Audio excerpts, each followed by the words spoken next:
ఆయన యేసుప్రభు దేవుడు కాదయ్యా, గురువు ఆయన, దేవదూత. గురువు.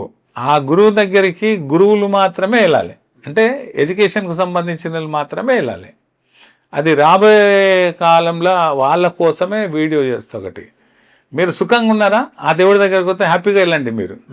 మీరు బాధలు అనుభవిస్తున్నారా, ఆయన సమస్య తీరుస్తలేడా, నేను చెప్తా ఎక్కడ పోతే మీరు బాగుపడతారు. ఏ దేవుడి దగ్గరకు పోతే మీరు వెళ్తా అంటే మీ ఇష్టం, వెళ్ళకపోతే మీ ఇష్టం. నేనేమంటున్నా, మీ కష్టాలు తీర్చేటోడే దేవుడు. ఇప్పుడు తిరుపతి వెంకటేశ్వర స్వామి దగ్గరికి కోటాను మంది పోతారు. వాళ్ళ సమస్యలు తీరుతాయి కాబట్టి పోతారు, సమస్యలతో పోరు. స్వామి నాకు ఈ కోరిక తీరితే నేను తల్లిని ఇస్తానండి. ఏ పోరు డబ్బులు ఇచ్చి పోరయ్యా, డబ్బులు ఇచ్చి పిలిపియాడు వెంకటేశ్వర స్వామి.